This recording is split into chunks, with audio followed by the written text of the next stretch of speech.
Had a Tinder boy come over to watch a movie. He shit the bed and blamed it on my cat. Met on Tinder. Our meeting spot was the Department of Transport. The guy got so wasted he passed out on a park bench. What the fuck?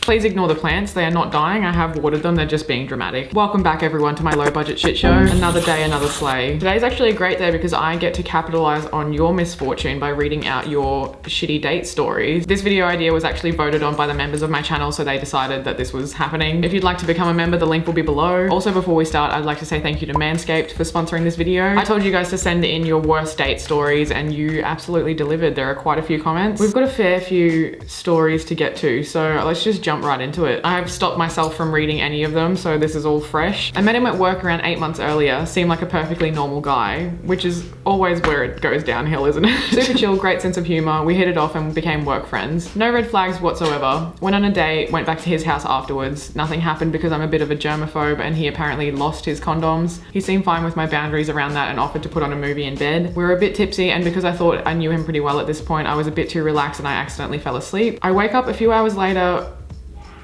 Please tell me that's not what I just read. I wake up a few hours later with my arm half soaked in his piss. Babe. I was embarrassed for him and offered to help him clean it up, but call back to the whole germaphobe thing. I was on the verge of tears. Fair. Fair. I can't believe this is where we are, the first story of the video. The man looks me dead in the eyes and tells me in a pretty nasty tone, well, you need to get over your little germ problem before we start trying for kids. No. Oh, absolutely not. Absolutely not. No, thank you. He continues, urine is nothing when we'll be sharing all of our fluids. That is the most off-putting, fucked up. How does that exit someone's mouth?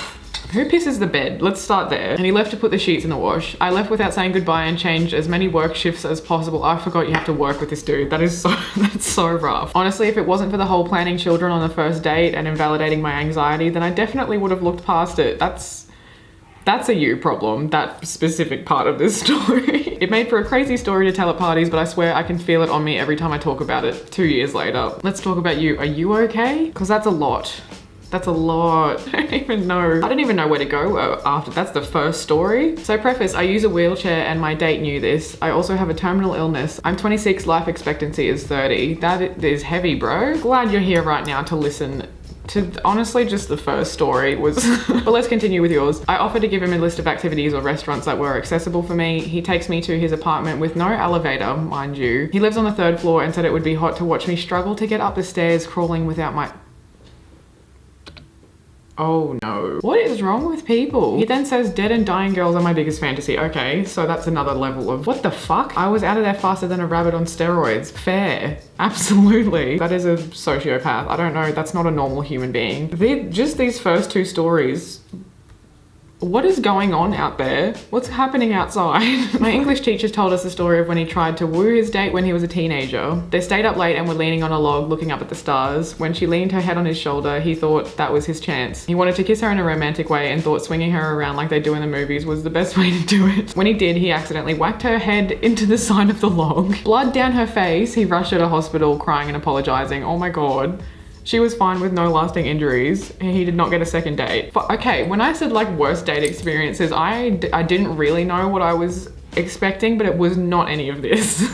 Sucks your English teacher didn't get a second date, but he took a risk. And that's what we can all respect in this story. I once third wheeled on a date. That's fucked. That sucks. Third wheeled on a date between my cousin and my best friend where we went and saw whatever new Jurassic Park film was in cinemas. Why were you there? What were you there for? They held hands and giggled the entire time while I held popcorn and ignored their whispering. They ended up breaking up and I went back to the cinema alone to enjoy the movie in peace. I love the energy that you give off already just from these few sentences. Why were we third wheeling in the first place? Years ago, I was seeing this guy. One night we went to his house to, you know, do your taxes. Didn't quite manage to do it because he was tiny. I then went to the toilet and found his bathroom floor covered in dead mosquitoes and flies. What? Literally littered with dead bugs. So I told him I was tired and had to go home. How did he get that many did he leave a light on and a window open? That would seem like a normal. None of these stories are normal. What have you guys been up to? Who are you hanging out with? Met up with a girl on Tinder, huge mistake on my part. We decided to meet in the city because she had something on that day. When I saw her, I asked what she had on earlier and she told me she went to a group therapy session at the hospital, which was a bit of a red flag. The date was not quite the vibe, but I offered to drive her home as it was raining and she lived near me. All the way to my car, she told me about the different drugs she'd done. Hell yeah, man. I don't usually have a problem with this, but seeing as it was peak hour on a tram in the CBD and she had no concept of an inside voice, it probably wasn't the time nor the place. As I started driving her home, the rain got really bad and we ended up in a 4-car pile-up on the freeway on-ramp and totaled my car. I had to wait an extra hour as we waited for an Uber, which ended up costing me $100. She sent a Snapchat to me the next day asking, is it weird that I miss you already? It was.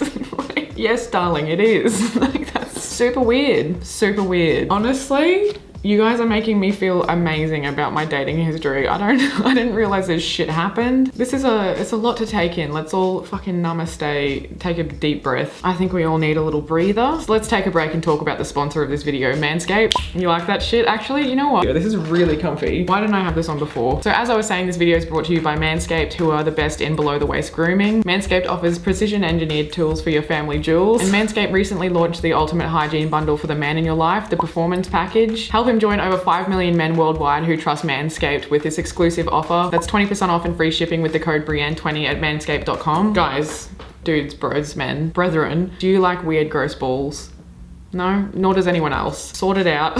Sort it out. The Performance Package 4.0 has arrived and this is what you can expect to find in it. When I open this, it's just one thing after the other. First of all, you get the Weed Whacker. I love the name of this. It's an electric nose and ear hair trimmer. All of these names are amazing. You get the Crop Preserver Ball Deodorant, the Crop Reviver Toner, some sick boxer briefs, aka I'm stealing those. You thought we were done? No, strap in. There's also the Lawnmower 4.0 trimmer. And you have to appreciate the package design because look under here, there's more shit. This is the best, like funniest packaging of it. We save balls. They save balls. They made a whole ass like informational newspaper. This is great. Something I'm probably also going to steal is a little travel bag so you can put all of this stuff in there. This 4th generation trimmer features a cutting edge ceramic blade to reduce grooming accidents thanks to their advanced skin safe technology. It's waterproof. It also has a spotlight that you can kind of see. So whether it's for you or the man in your life, you can use the code Brianne20 at checkout to get 20% off plus free shipping at manscaped.com to unlock his confidence and make sure you've always got the right tools for the job. And thanks once again to Manscaped for sponsoring this video. Had a Tinder boy come over to watch a movie. He shit the bed and blamed it on my cat. Why? Why is it always like this? There's a little asterisk. Brianne, I'm so sorry, girlfriend. I love you, but I had to share this one. It's too chaotic to not be in a video. You're right. I hate that you're right. I hate that I had to read this, but you are correct. I met him in my first year of college and he asked me out. He was kind of funny and attractive, so I said yes. We went for dinner and later we were going to catch a movie. Throughout our entire time at dinner, he was always saying women do this and women do that. And I always corrected him, leaving him with a childish frustration all over his face. Red flag. Right before the time the waitress came to take our order, he called his mum to ask permission on what to eat.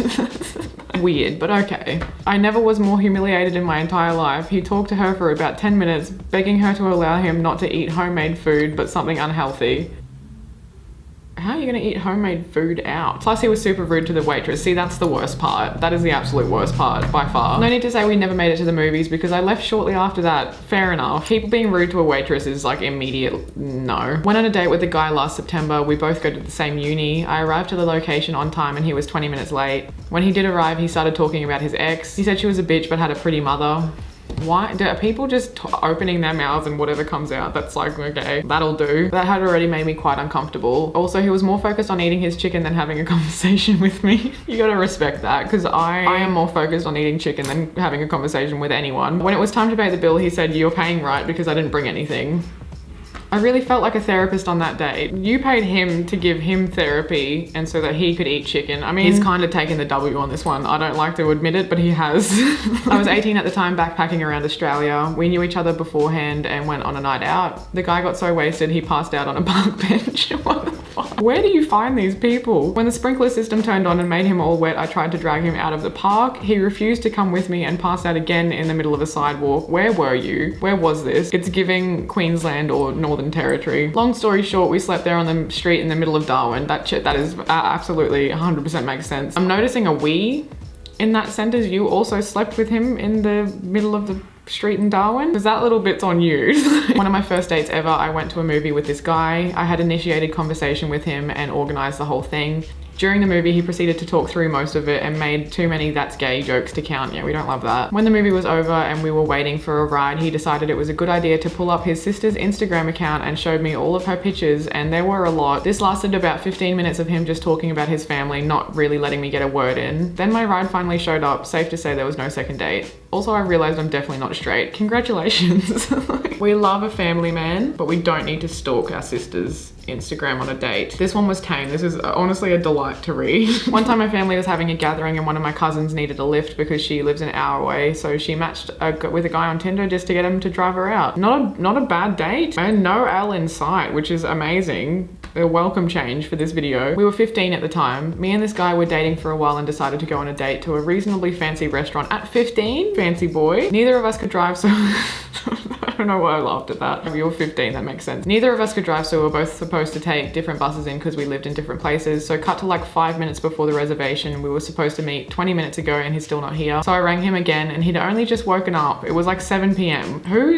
What 15-year-olds are doing any of this? Anyway, so he was running late, and when he checked the next bus, it wasn't for another hour, so he cycled. Obviously we missed the reservation. It was a Friday, so there was no space anywhere to eat. So after dressing up fancy, expecting a nice meal, I ended up having a Big Mac in Mackey's with some sweaty boy who woke up 10 minutes ago. I don't think I would even have been allowed to do this shit at 15. At my uni, my partner invited me over for dinner to meet her family. Her sister was very sweet and normal. Keyword normal, not a great indicator for the rest of the story. I thought she was coming in to peck me on the cheek, so I turned my head. She turned my head back and planted a slightly open mouth kiss on my lips. Literally had me clutching my pearls for a second there. Mum was offended because I recoiled. Soon-to-be ex was aghast. Aghast? That is a word I have not encountered for a while. Aghast her mum went in for a pash. The stir fry wasn't that good either, which is the worst part of this entire story. Shockingly awkward evening all round. Yeah. That will happen. Absolutely. Yes. When I was 18, my boyfriend at the time took me out to dinner, our first date, and I ordered a steak. Halfway through eating, I thought I had chewed the piece that was in my mouth enough to swallow it, and as I went to swallow, half of it got stuck in my throat and I pretty much vomited the piece back up and I had to eat it again. Oh my god, buddy. Also, there was a fly in my water and he ate it. It's like kind of cute that you both just forgot how to eat. You know what? That one was the most endearing somehow. I'm 50 years old and have never been on a date. Honestly, after reading these, you're probably the lucky one here. Met on Tinder. Our meeting spot was the Department of Transport. That is tragic. And then his dad drove us to a shopping center where I was just third wheeling while him and his brother were in EB games. But was that a date? I had enough and pretended there was an emergency and had to go. I don't know what that is. What brand of anything. I'm not sure what happened there. He took me swimming on the first date and made bad dad jokes. Anyway, long story short, I am now gay. With the dad jokes that bad. I was set up on a blind date. She arrived first, and when I came in and sat down, she got up and walked out of the restaurant. That is so rough. She messaged me 5 minutes later and said she'd been called into work and wouldn't be able to make it. That is painful. That's not the vibe. That's, well, you know what? Dodged a bullet. And I'm gonna leave it on that relatively tame note. Relatively. Relative is the key word here. I honestly feel like I need a beer after that. Thank you so much for submitting your stories and allowing me to read them out in a video. All of these were tragic. I think this video might be a record for most tragic stories in one video. Thanks for watching though. If you're new here, make sure you subscribe. I give shout outs at the end of every video to people who subscribe and put the bell on. Wow, I just diverted back into like 6 months ago. I actually give shout outs to people who are members of the channel now. Newest member joined 0 days ago, so I'm assuming that is today, is Daniel Gordon. So thank you for joining. Welcome to the inner circle. Hope you like it here. I am actually gonna go get a beer after that and I'll see you whenever, I don't know.